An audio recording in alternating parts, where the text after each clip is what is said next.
And welcome back to Citizen Extra this hour. Thank you for staying with us. I'm Anne Kibuta, following all the political developments for you. This morning we're going to be taking you to Kisii, where we're standing by to give you an update on preparations for the nominations contest there by ODM. And a little later we'll be telling you about the 2017 economic survey soon as it is launched this morning. So those two news stories we're following for you this hour. We continue with our conversation in politics. President Uhuru Kenyatta having cancelled a visit to Vihiga that was scheduled for today. My analysts in studio discussing this and much more on the political front. Joy Mudivo, Dr. Washington Makodingo, Vincent Kimosop and Churchill Saoke, who are all governance experts for us this morning. Joy, good morning. Let me start with you. So we saw, we were expecting the president to be in these two opposition stronghold areas, maybe testing the waters a little. He wasn't to address, any roadside rallies or anything like that. But nonetheless, this cancellation of the visit to Vihiga, what do you make of it? I think part of it may be advised by some intelligence he may have received. Because yesterday when I watched the reception that he received in Kisumu, with people coming out in the streets, I couldn't quite make out whether the crowd was very welcoming or very hostile, because it looked like a mix of both. And maybe after sitting down and analyzing the situation, he may have been advised that it would do more harm than good, which is the only reason I would see why he would not proceed to Vihiga. Vihiga is a much smaller station. It's a place where, in case of anything, evacuation of the head of state would be difficult.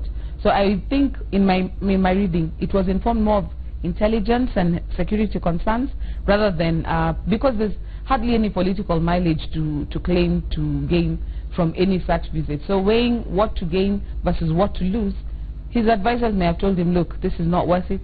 Let's just go back to what we know best. Makodingo, when she talks about weighing what you have to gain and lose, is this really just about optics, that you don't want that picture in the press where the president is being jeered at per se, or really fundamental and more substantial security concerns? Thanks, Anne, for having me. Usually the simplest explanation is the right one. The president went to Kisumu, spent quite a bit of time with the Wananchi, spent a lot of time at the State Lodge with the drama festival winners.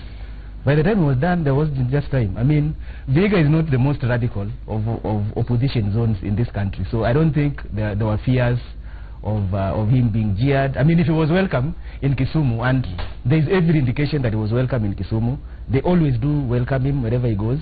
Vihiga wasn't going to be an exception. I think there wasn't just sufficient time for him to actually go to Vihiga and make hay out of that day. There is nothing else to it. Okay, but what do you think about optics at this point when State House is planning the president's itinerary and picking places to visit? Is optics very much part of the planning, that you want to see crowds, wearing red and waving red flags? As a strategist, after the optics of Kisumu, I really would not want to risk. I don't want to risk a jeering crowd, a NASA shouting crowd. So what he got out of Kisumu for me was sufficient. You don't want to mix that with something else that comes out. You're sitting pretty. This is a home run for you. That was good. I mean, Kisumu was good. People were listening. They were cheering when he was speaking. The message was clear. Be united. Don't fight. Peace. Young men, don't fight. If politicians want to fight, let them go pick their children and go fight their opponents with them. That was good. Good enough. You don't want to mess that up with a few jeering, stone throwing, drunk people on the road at 3, 4, 5 p.m. Okay, Vincent, what are your thoughts? First, I'll say again, it's great to be here. I just want to say that there are 3 people who are very dangerous when you put them before crowds. That is a politician, a preacher, and a musician. You know very well that one of the 3 was before a crowd yesterday in Kisumu, who happened to have actually had a good time. So I can say that the president has extended his visit in Kisumu, knowing that he's had a wonderful reception. Why do you want to really destroy or as in spoil the party? So a very And I think it is good. A good script is coming out of Kisumu. A positive narrative is coming out of Kisumu. Definitely. A wonderful reception by the president. Actually, for me, I will actually quote a word from the president. When he went to Mombasa, I think last year, and he spent like a month, he said that there is a state house in Mombasa and the business of government can continue from Mombasa. So I think for me he should actually extend his visit in Kisumu. Looks like he's actually had a good time there, and as a politician he fits what I just introduced, that he's among the three who has stood before a crowd. If not two of the three. Yes. Okay. Yeah. Oh, actually, he prayed. You remember that in Nyeri, actually, he danced. In Nyeri, when he was stopped by the crowd, he said that he did rain. He said, "I am not a pastor." He actually was told, "Pray," and he prayed. Maybe one of the actually maybe a pastor. Yeah, in case the president doesn't work out. And protected. I was in Kisumu yesterday for a different mission. I can actually confirm it rained both sides. He did not pray. Wow. Yes. No. Okay, fine. Interesting thoughts. Churchill, what do you think? What do you think of the president's reception in Kisumu, the council visit? What do you make of it all? I think the reception in Kisumu that is extremely progressive from the electorate of the Kisumu region, especially considering the past. And I think that in terms of the cancellation, there's nothing. I don't consider there is really something so complicated about it. And apart from the president just. He could have been wanting to test the ground and see how the people are going to receive him, so that he can have a much broader plan. Remember, I think the key political statement that the president made, which could inform our discussion, is he said that I will come back to ask votes from you. That was deep. And the reason is, you know, he is testing the waters, and he got a very warm reception. So let me go back and sit with my strategist and see how I can come back to now ask votes from the people of Kisumu. And I think that moving forward, hopefully that that he can launch a much broad strategic and non-confrontational politics. He could, I mean, gain some mileage in Kisumu County.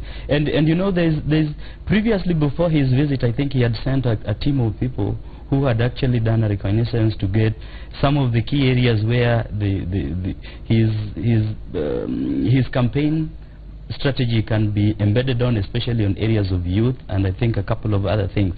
So I think the president has just gone back to strategize on how he wants to get votes to Kisumu, in my opinion. Right. Joy, you know, we've seen that, you know, gosh, I hate the phrase, nonetheless I'll use it, you know, the charm offensive that journalists often refer to when they're talking about, you know, the president going to areas that did not vote for him and, you know, dishing out goodies, etc. And, you know, in the mix of that conversation, you get some lines crossed or blurred regarding development in this region. What has national government invested? What has Jubilee done for areas like these, vis-a-vis what county governments should be doing? When it comes to that discourse of, you know, wooing these opposition strongholds, presenting them perhaps with real tangible development on the ground, where you can see this administration, you know, was fair in allocation of resources, etc. How do you draw the line between, you know, the very real contention that there may be regarding how county governments have perhaps not put as much emphasis in developing these areas? You know, the thing we need to remember is that county governments, this has been our first go at it from when we broke up Majimbo with the independence constitution. When we are trying county governments for the second time, the roles have been blurred. The money issue is still a sticky, thorny issue. We had a discussion about is 15% enough, is it not enough? Remember when Governor Raguma was talking and he said the way he was being blamed for the hyacinth, and now maybe the SGR will bring the Maasai cows to eat the hyacinth. Right. Well, you can tell that we still are in the teething problems. We are still having teething problems in implementing our county governments and our county systems. Now, in Kisumu, it's been not Kisumu, just the entire western region has been a particularly difficult area for government because it's not their stronghold. And so even when there is good that is done, it is difficult to claim credit for it, because it will always go back. It was initiated before you came in power. It has always been there, or it's been done, but it's not been done well. So yesterday, the excuse, of course, for sticking around in Kisumu, for going to Kisumu and staying for a while, was there's the drama festivals and was receiving the children and the finalists who are presenting. But that provided an opportunity also for the adults to learn from the children that, look, these divisions of national and county and what, at the end of the day, what is it doing for the entire populace? And I was very happy that the governors actually attended, and unlike what we saw in Mombasa, that there was that show of unity of the national and the county government. And I'm hoping that even with the maturity we have seen with the populace in Kisumu, and what we saw when Honorable Raila went to the burial for the governor in Nyeri, people have gotten to a place where we can have sharp political differences, but we need to understand the national leaders need to be received by all of us, wherever we are, for the benefit of the populace, so that it's not just politics. And I'm hoping that what we saw yesterday in Kisumu is symptomatic of what we can look forward to, where national and county governments will not be adversaries, but will be working towards bringing services to the people in a more timely manner. Vincent, what do you think about that, that clash between what counties are supposed to deliver, what national government is supposed to deliver, and coming to the electorate at a time like this and saying, this is what we brought, whereas people may not be able to, at the top of their heads, draw the lines between, this was a county project, this was a national government project, and at the end of the day, people looking at the president as the man who should implement development across the country, regardless of what counties and governors are supposed to do for them. And there's a Chinese proverb that says, when you are excited, do not make promises. And I think one of the best ways of actually tapping in the most from national government is when, for example, the president is around, ensure that he's excited and you are able to actually discuss your issues. I'm just building on what Joy has pointed out about the comparison between Mombasa and Kisumu. Because of the kind of reception the president received, a conversation was able to be actually held on even these are the issues we would want to put forward. So that collaboration, I think Article 6 of the Constitution, cooperation in your distinct yet working together, it's possible for the counties, the national government, to work to advance the greater good of a county. Just look at the division of revenue, and for every 100 shillings the national government has, 70 of it still remains in Nairobi and 30 going to the counties. If you look at that mathematics, you cannot just be excited about the 30%. You still want to say, how do I increase my stake in the remaining 70%? And you cannot rule out the fact that if you have a good working relationship with the national government, that goodwill itself, both politically, has implications in promoting a people's development. So I would say that if I was an ODM or even an opposition governor, I would not only be pushing the agenda of my parties, but working towards a closer collaboration with the national government, whatever party it will be, for the good of my county. Right, Vincent, rather not Vincent, Churchill, let me come to you. How important will it be going forward as the electoral race shapes up for whoever, emerges winner, to have a good amount of governors working, being part of his political party or coalition, to the extent that at least we've had from this administration the challenges that they have claimed to face, for instance in the capital, not having an ally, if you like, at the head of county government? In my very strong opinion, I've always thought and I've strongly believed that elections come every 5 years, and we go through elections to get government that helps to deliver the needs of the people. And we cannot therefore play politics for the 5 years from day one after the election to the first day that we do the next election. And I think this is something that our political leaders must really have in their consciousness in terms of moving forward. Because when we came up with the concept of the revolution, it was presumed and believed that we were actually devolving power into the ground and having people have more say in development. Now, it was not about us going to create a tussle of who brought a project where. Well, this has been the trend before in terms of the symbolism of the president or the governor saying, you know, I'm the one who sponsored this project. But I think moving forward, we really need to have a discourse. And I want to benchmark from how the Council of Governors have worked. I mean, you look at the Council of Governors, these governors have worked in such a manner that it's sometimes also almost difficult to know which ones are in which political divide. And this is the same thing that should be replicated in terms of their relationship with the national government. There should be some sort of very structured mechanisms of of operations, especially with regards to the development projects, because this is the key problems that we have seen in Mombasa and other parts of the country, right, where the bipolarism of politics infiltrate governance. And I mean, this is something that if we go ahead with it post 2017, people are going to fight, leaders are going to fight, and you are going to have regions in this country that are still considered non-government, regions in this country that are considered government, which is not really a progressive way of moving forward. If we can have a structured mechanism through a deliberate steps of you know, I don't know how it's gonna be done, but just something that will help this country align developments to be government and not politics. Makudingo, any answers on how that can be done? In an ideal situation, I think there are certain counties that contribute significantly to our GDP that it will benefit us if they worked well with government. And I'm talking about Nairobi.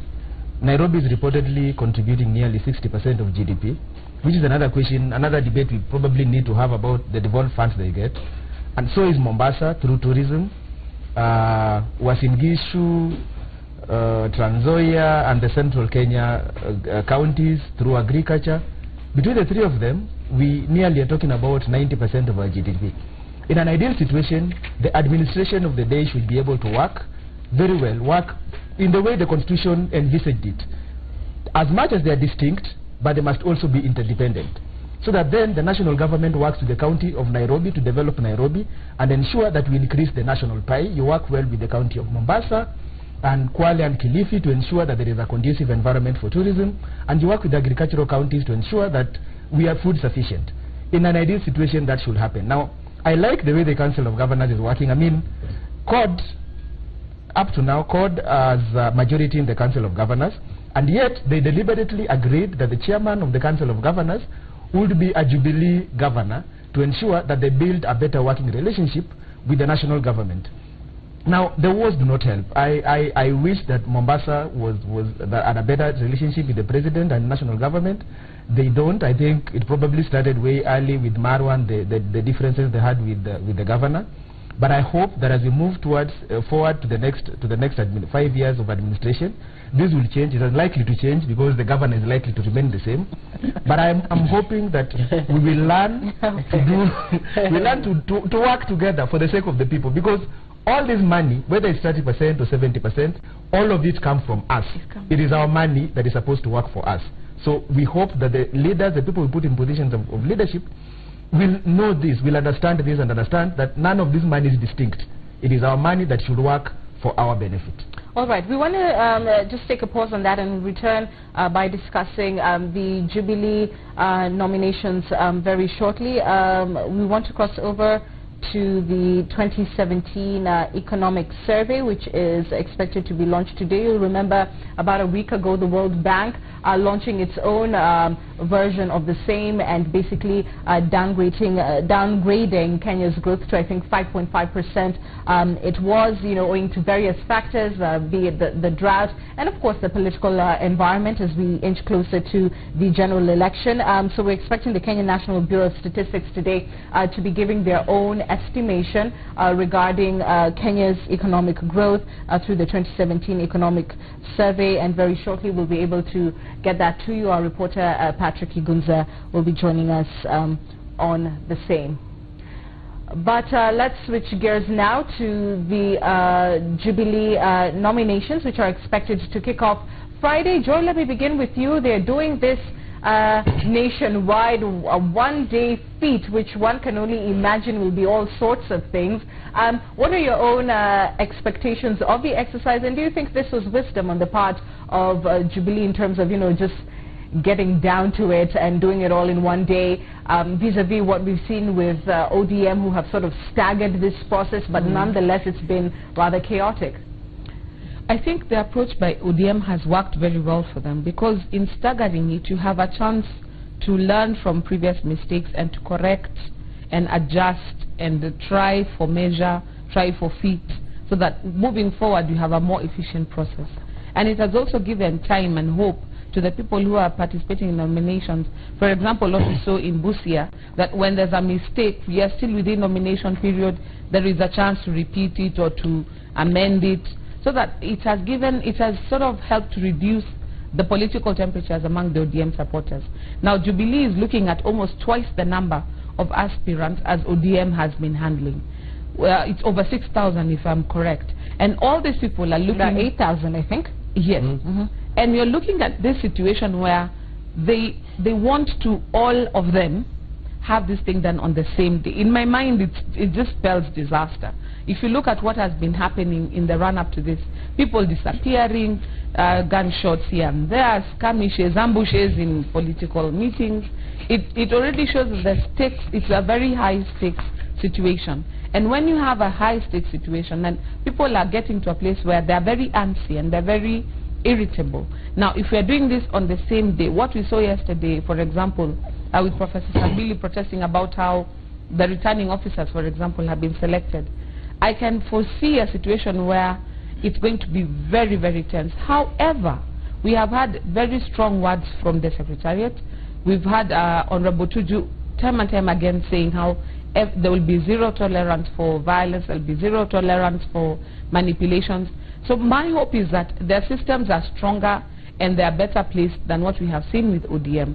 But with leadership being so lucrative, if allow me to use that term, now looking for elective office is not about service. It's almost an economic exercise. You're looking at something that's going to be very beneficial to you. Nobody is willing to even use common sense in this situation and say, we cannot be 17 people looking for the same MCA nomination. Why don't we work this out? Because some of these would have been mitigated, for example, prior to the nominations, with some people standing down in favor of others. So I think when we come to the Jubilee nominations, we are going to forget what we have seen with ODM. It's going to be, in my estimation, Joy total fireworks. With humor this morning, equating politics with common sense. We'll hold that thought, Joy, shortly. We'll return to more on the Jubilee exercise, but let's just catch up quickly with Patrick Igunza, who's standing by for us. As I mentioned earlier, we're waiting on the release of the 2017 economic survey. Patrick, what can you tell us?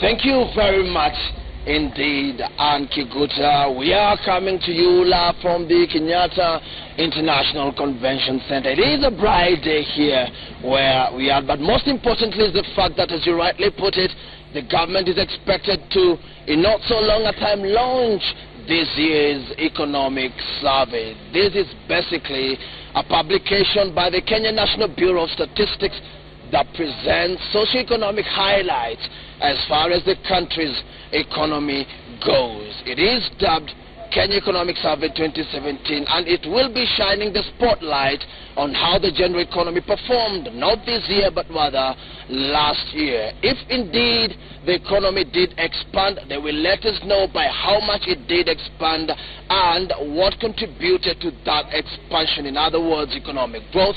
And if there will be a decline, then again we will be told the underlying factors behind that particular decline. Remember, during last year's economic survey launch, we were given to understand that the economy did grow by 5.6%, which was a slight growth compared to the year 2014, where the economy actually improved by 5.3%. Agriculture, the construction industry, as well as the financial sector are some of the sectors that actually did contribute to that 5.6 growth that was captured in last year's economic survey. We are eagerly waiting to see what exactly the economy looked like over the last 1 year. Remember, it is a year that was just a few months shy of the much-awaited general election, and as we all know, that politics and economic performance actually go hand in hand.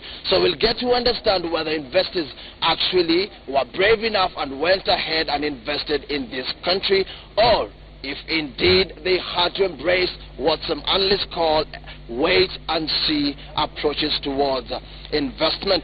But there are those that actually sometimes don't really get afraid of political temperatures, even when they heighten. It's Warren Buffett, the famous billionaire, who indicated that real investors actually get greedy when people are fearful, and fearful when they are greedy. In not so long a time, the government officials led by the Devolution and Planning Cabinet Secretary Mwangi Kiunjuri will be getting into the KICC to help launch this particular survey. He will be flanked by, among other government officials, board members of the Kenya National Bureau of Statistics, not forgetting Treasury officials. But allow us to go back in so that we may just have a listen, and we will be giving you details of this particular economic survey as soon as we get it, either on Citizen Extra or in our subsequent bulletin.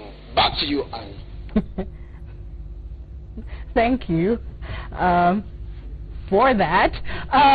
Let me come to Churchill very quickly. Let's just get a quick comment on what Patrick has been reporting for us. Is this, you know, we heard the central bank governor, I believe, it may be close to 2 or 3 months ago, speaking to Bloomberg and saying basically that, you know, investors had no reason to shy away from Kenya. Look, all macroeconomic fundamentals were stable. A poll shouldn't be a reason to keep away. And every time we get to things like this, economic surveys or other projections, there's always that concern that we're going to see a dip because we're close to an election. Is this just the way it is going to be, or how can that situation be remedied? Is this very much about stability and the state projecting the image that it will be a smooth political process, whether there will be a handover of power or whether things will remain the same? I think, thanks Anne, I think in terms of bringing out the economic survey, we have to admit that based on government bureaucracy and norms, it is important because it gives us projections of the status of the economy, which in turn will build investor confidence and people who and even partners of development.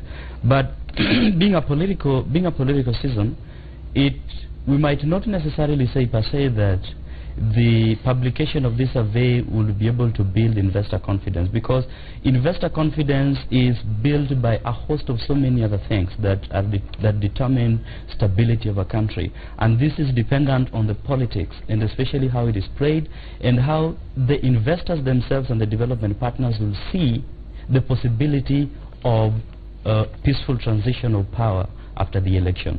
So you see, the economic survey might project a very good future of Kenya and even a very good economic status of the country, but then those gains could actually be brought down by the political, you know, the political machinations of our politicians and ultimately, you know, bring down the gains that publication has made. So for me, in terms of investor confidence, it is beyond the publication of the survey and how our leaders behave moving forward towards the elections. Okay, we're going to switch gears now and return to our conversation on Jubilee. We want to bring you a bit of news. We are expecting the Jubilee Party to hold a news conference, I believe, in the next 20 or so minutes. It's slated for 11 o'clock.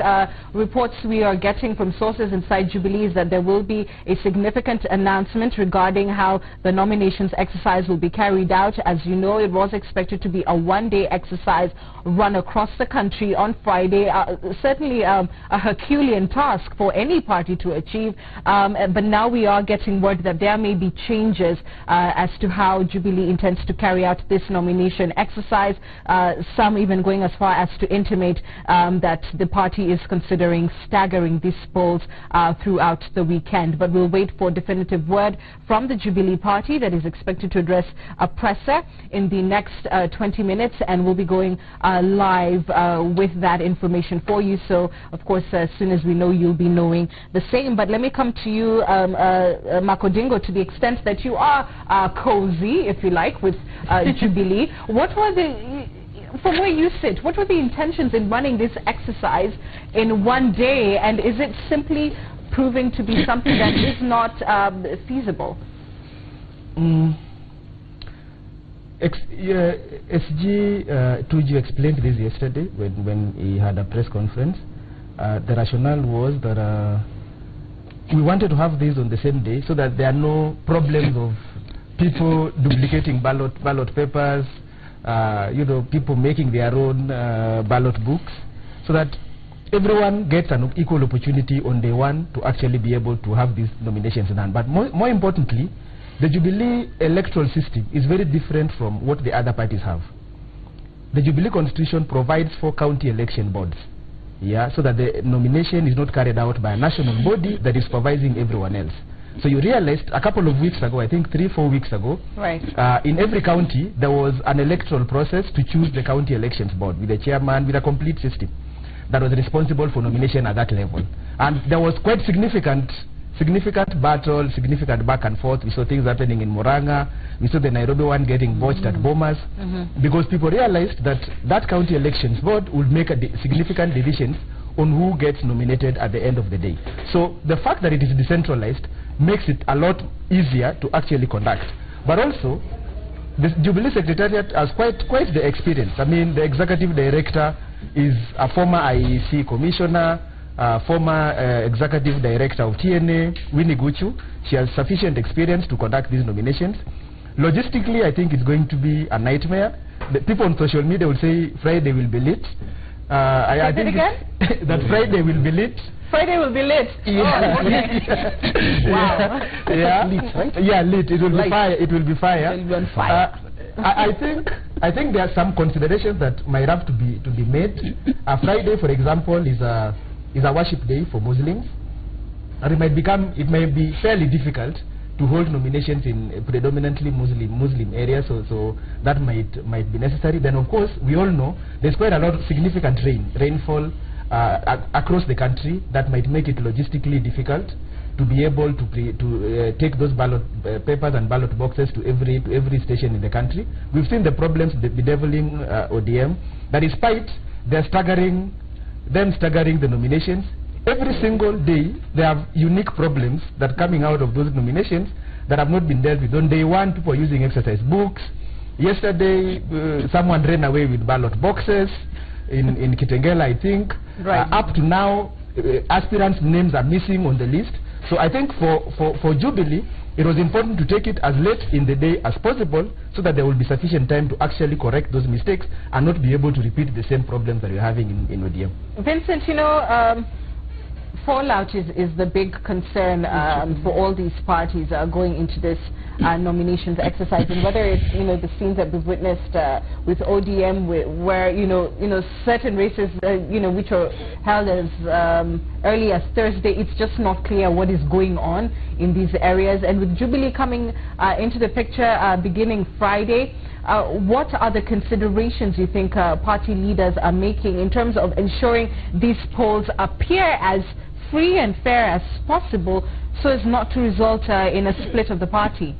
I like the words you've chosen very well, that it appears to be free and fair, because the truth of the matter is that these elections, these nominations will not be free and fair. I took a trip just to see 10 counties, and I can tell you from my economics background, demand and supply, where there is high demand, what is going to happen, and there is restricted supply, then the prices will go up. So the demand for the Jubilee ticket is very high, and you can see the proxy indicator of that is the amount of money that Jubilee attracted. I think based on standards yesterday, it's estimated to be 686 million from the nominations alone. So that is people's monies, and remember they've even invested in the smart tickets, which or the smart card, which did not go their way.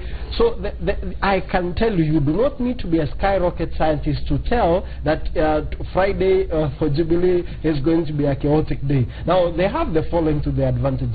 One is that this is the party of the incumbency. So what will happen? Some people will try to behave knowing that, hey, we have an opportunity. Remember, the president himself said, if the serikali ni kubwa, if we do not make it into becoming a politician or a member of parliament, we will appoint you somewhere. That came from a sitting head of state or the people who are in power. Right. Number two is that they are able to work closely with the provincial administration. Let's no one lie to us. The reality of it is that the provincial administration is still very, very at the heart of government, and actually under the office of the president. So they have benefits of being the party of the incumbency, but the reality of it is that based on the way people desire to have a Jubilee ticket, we may actually require even asking humanitarian organizations to be on the watch so that we can take care of any casualties. You know, we have to prepare, including actually advising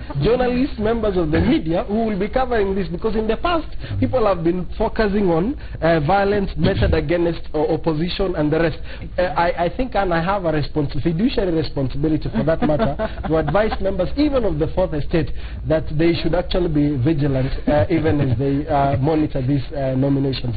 But all the best to Jubilee. High risk, high return. They took a risk for one day. I also think they wanted to project a message of greatness, a message of performance, and a message they're in charge. And I can tell you, if they deliver what you actually told us at the beginning, if a nomination that appears to be free and fair, then they are the party to watch come the elections in August the 8th. You know, Joy, as you know, of course we're waiting on that presser from Jubilee this morning, and we'll see what they have to say about the process. But the biggest question remains, you know, these high-stakes polls, and particularly the Nairobi poll. And we heard the president's sentiments the other day. And, you know, some have taken it to be an endorsement of Peter Kenneth. Others have said, you know what, the man just asked you to pray. Come on, we all ought to be praying, right? What are your thoughts in terms of Jubilee going into these nominations with, you know, the statement from the top brass that these are going to be free and fair primaries? We don't have you know, a hen in the race. We're going to leave it up to the people to decide. But the reality being that because these are you have such strong candidates in some of these areas, that the cost to the party could be significant, and possibly you know, with a cost to the president as well. How did you take his statements regarding the Nairobi gubernatorial race, and was it wise for the party not to broker deals in some of these, you know, high-stakes areas? In fact, you know, Nairobi has a unique position, being the economic capital as well as the national capital of Kenya. It is one of those counties that the discussion has been had should not have been a county per se, but should have remained as something that is still under national government and under executive control, because it is the heart and the soul of the nation, economically, politically, and Nairobi is such a unique place. Also in terms of what they bring, in terms of revenue, Nairobi is a very high earner for government. And so it's one of those counties where it's not just another gubernatorial race. You have to look at it strategically. The governor of Nairobi is the face of Kenya in certain situations. For example, if you're having visiting dignitaries, or if you're having people who are coming to hold meetings, and we've seen of late, we've had very many international organizations bringing very critical meetings to be held in Nairobi. Therefore, the person that you have as governor must be able to portray Kenya in such a light that would be flattering for lack of a better word. And sounds like you're making a pitch of your own here, Joy. Exactly. and that is why I found that the president felt it necessary to sort of weigh in a little bit on where his party was headed. Because, I mean, let's be honest here. If you're looking at Honorable Sonko, I mean, let's start with the name, Honorable Sonko. It would be one of those. Let's speak the truth. It would be one of those things that would be such an unfortunate situation. You can imagine international press playing old tapes of when they were rolling around in the Hague, when they went to accompany the president and the deputy for the hearings. It should be one of those things that might actually a lot of political leaders have had their heyday. I know. Let's start there. But second, now Sonko, I beg your pardon, Sonko, for all his some would say missteps and misgivings, etc., a lot of the people in the city are fond of him because they say, regardless of his methods, he seems to have delivered on some of the issues that are close to people's hearts. And at the end of the day, is that not what leadership is about first, that it's first for the people, for your residents, the rest of the world, and, you know, whatever PR image is something that can be crafted later. At least his camp would argue. What do you think of that? No, but even and I am not a Sonko supporter. There's a phrase that has been used before. My father uses it quite a bit. I mean, if you're a lizard in Kenya, you'll be a lizard in London. Whoa. You don't suddenly become a crocodile when you are given a more elevated position. So it's some of these things where you have to look at with a critical eye. Honorable Sonko has done brilliant for people who are his base support. That is true, and that is, without question, what makes him a very formidable opponent. However, if you contrast this with what we are given with Honorable Kidero, you might find that some Jubilee supporters might even find it difficult to support Honorable Sonko when you put this in play. Remember, I said, Nairobi is the heart of Kenya. It's one of those counties where we have to have the right image moving forward. However, I don't see that his weighing in will affect the situation. If it is truly free and fair, Honorable Sonko has had a track record in Nairobi that is difficult to beat. And it would be something that Honorable Kenneth would find it difficult to surmount. But I would understand why the president would feel necessary to weigh in a little bit to see if maybe there can be a... Churchill, will Moranga's prayers tilt the scales? Thanks, Anne. I think let me weigh in a little bit on the nominations before I come into the Muranga part. I think one of the key things in terms of, I will really be interested in seeing the success of the Jubilee nomination, as my friend Makodingo has portrayed. It will be quite something to benchmark for the parties moving forward. ISO stuff, right?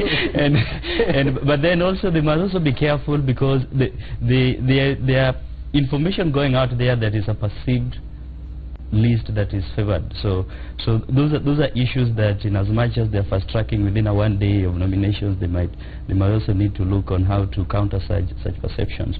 Now, on the question of Nairobi, I might not want to be quite sensational as my colleague in terms of the personality, but I agree with her in principle in terms of the president.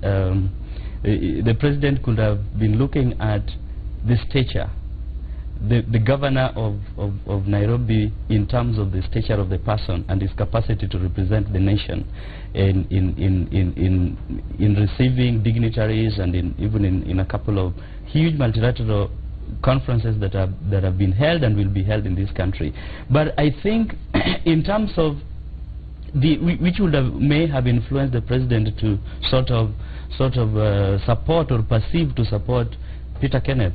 But thinking about it, when you look at the other Jubilee opponents in Nairobi, like Honorable Sonko, we cannot dismiss him just on the basis of his stature, right? Because he has a huge influence. And the question is, if there is favoritism in terms of the nominee for governor in Nairobi, one of the key things that Jubilee may need to ask themselves is, what are the people perceiving the president endorsement of Peter Kenneth as? Are they seeing it as Peter Kenneth has the will, has the capacity to become governor and represent, the governor of a metropolitan county? Or are they perceiving it as the president is being, ethnic or something like that. You know, those are key things that might should influence Jubilee maybe to sort of tone down in terms of the president's involvement in favoring Peter Kenneth, and allow mechanisms of nomination to take its own course in a manner that, you know, Peter Kenneth gets the nomination. But then the key thing is people have focused so much on the battle between Sonko and Peter Kenneth. But then the question is that, you see, the battle is between the two parties. I mean, they're going to agree by Friday who the governor for Nairobi is going to be. I mean, the nominee who is for Jubilee ticket for the governor of Nairobi is going to be. But post that, do you actually see an agreement being formed at the outcome of the poll, to the extent that this has been, other than perhaps you'd say Murang'a, Kirinyaga to some extent, but really Nairobi has been the epicenter of the Jubilee, you know, Jubilee's titanic clashes, and it's been a bruising, name-calling, you know, stone-throwing kind of battle. Do you see these two camps coming together post-nomination if the president wasn't able to do this pre? It's gonna be a huge challenge, I have to admit. It's going to be a huge challenge, because if you look at the initial regrouping, the initial regroupings, and how the groupings disintegrated so gradually and so systematically, that created certain perceptions or certain groupings of the electorates of Nairobi. It will really kind of take a high tussle negotiation and political brokerage to bring these two camps together. But then I think one of the things that maybe Jubilee must try as much as possible not to happen, through whichever way that they can manage, is a fallout with Sonko that will lead to him supporting the opposition. It will be disastrous for the ruling coalition. Vincent, let me come to you on 2 points. The first being, we've heard the other panelists argue very much about the image of the country, what you're going to be portraying, and, you know, the face of Nairobi being very much the face of the country, to the extent that, you know, this has been the hub of a lot of, you know, international activity. Having said that, there is a school of thought that believe that we're a little bit deluded when it comes to what the image of Kenya is. Is the image of Kenya, you know, crisp cut suit, you know, middle income economy, or is it the people that Sonko represents? And at the end of the day, if you're talking about projecting the true image of Kenya, which one of these two candidates represents that? And today this is one of the most interesting analysis. I'm glad to be part of that. Thank you so much. You know, Anne, I was a very keen follower of the presidency of Barack Obama, as in from the time he gave his speech in 2004 all the way to the last speech he gave in Chicago. And you can say one thing, that we may have differed with him even on policies that he took on some social issues, but on one thing, that he actually upheld the dignity and the prestige of the office of the president. That is the image people actually at times maybe can have about the governor or the president. But hey, come on, here we have, he's been succeeded by Donald Trump, and you know, the things that the real image of America. You can actually, so the reality of it is that if you want to know the true status of democracy, have a 5-minute conversation with the average voter. I can tell you, the reality of it is that Honorable Mike Sonko is a depiction and a representation of a greater image of Nairobi.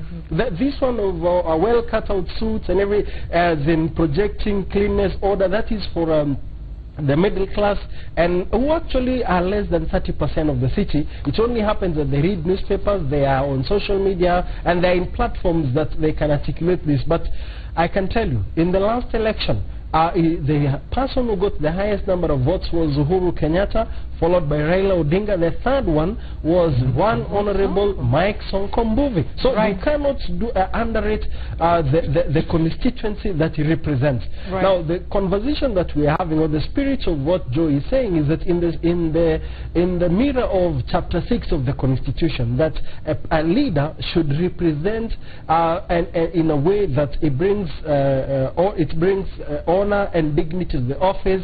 You should conduct yourself in private and in public. People are saying, excuse me, we are not there. Those issues are aspirational. Now, for Jubilee, I can tell you, Anne, and you can take this to the bank. I do not know which bank you bank with, but this one is but you can take this there. You can take this bank. If Honorable Mike Sonko Mbuvi is not well handled within Jubilee, he will be embraced not only with 2 hands, I think with all the 4 limbs, if anything like that is possible in any opposition party. He represents a constituency. And what that will you he cannot deliver? ignore. What will he deliver at the end of the day? Is it just numbers? Just the Nairobi? No, he has, if you look at it, our politics is, and the role of our politics in our country is ethnic in nature. And I can tell you the reason why, for example, Peter Kenneth is in the picture is very clearly the Kikuyu succession politics. Now, the Honorable Mike Sonko, he's actually represents, he comes from the Kamba community. That is a constituency you cannot ignore. Number 2 is that the urban, what we call I don't know, there is a constituency. He was a member of parliament in Makadara, and actually he actually was not even given the ticket of the main party. He moved to another party, and the people say kura yangu ni ya Sonko. In fact, even somebody told me that he had a conversation with a taxi driver, and people are saying on the ground, Sisi ni Sonko, because he actually speaks our language. Now, the challenge that Jubilee should have is, how do we combine the desire to project the city as the best that we can have politically and economically, vis-a-vis getting somebody like Mike Sonko on board to support a Peter Kenneth. One of the possible agreements is to have a Peter Kenneth Sonko ticket. I know Peter Kenneth already has announced his running mate, who happened to be a former councillor, I think a lady, which is good for 50% gender parity. But the reality is that there is no constituency called women. So for now, Peter Kenneth may actually have to reconsider his candidature and possibly cut a deal with Mike Sonko so that they can win the ticket. And I'm just going to let Joyce snicker at that last point. Yes, what do you mean there's no constituency called women? We are a very strong constituency. No, allow me to clarify, allow me so that I'm understood. Yeah, just clear it up. Clear it up a little. Okay. Go ahead, Vincent. I'm saying in terms of when we talk about the voting constituency in our country is ethnic. So you would have, for example, an ethnic constituency. We have, of course, male and female who are voting, but we do not have a political constituency called the women constituency. That's what I meant, Joy. Oh, okay. I have a clarification to make. We launched the Mama na Mama campaign on the 10th of March. Joy, we come have on, Joy. Yes, and we have to be very categorical. Women are a constituency, and there are people that we must take in consideration. We are more than 50% of the voters in Kenya. When you say there is no constituency called women, maybe we've not coalesced in the way that ethnicity or other ideas are able to bring people together. But rest assured, because we can see the threat to the 2/3 gender principle, women are fighting back. That's why we're in court. That's why we are campaigning for other women. So one to underestimate the woman population and the woman voter in these elections would be a fatal error. It's the whole Warembo na thing, Joy. That's where we are today. That is not what the women are about. Exactly. That is not what the women are about. And it is unfortunate, especially in Nairobi, that we are seeing everybody trying to sell their looks rather than what they have between their ears. And it's one of those things that actually works against the women constituency, in my opinion. We should come to a place where I can sit with these gentlemen and we have an intellectual discourse that would bring results. That is what women leadership should be about. Not that the lipstick and the makeup is what is making me stand out from the gentlemen. Not Mama Naweza, really? Okay, Joy, your point is made. Let's just make a little light of it. Okay, we're getting up to the top of the hour. We continue with our fascinating conversation on all the politics of the day. Remember, we're standing by waiting on a Jubilee news conference that we suspect has everything to do with the nominations that were slated for Friday. It was supposed to be a one-day exercise. We don't know if that will stand or what other changes Jubilee may be looking to make to ensure a smooth poll. We're also, of course, going to be back here in studio taking a look at the economic survey soon as it is launched, as well as speaking to aspirants on the Jubilee who are hoping to get the Jubilee Party ticket. We're talking after the break. Stay with Citizen Extra.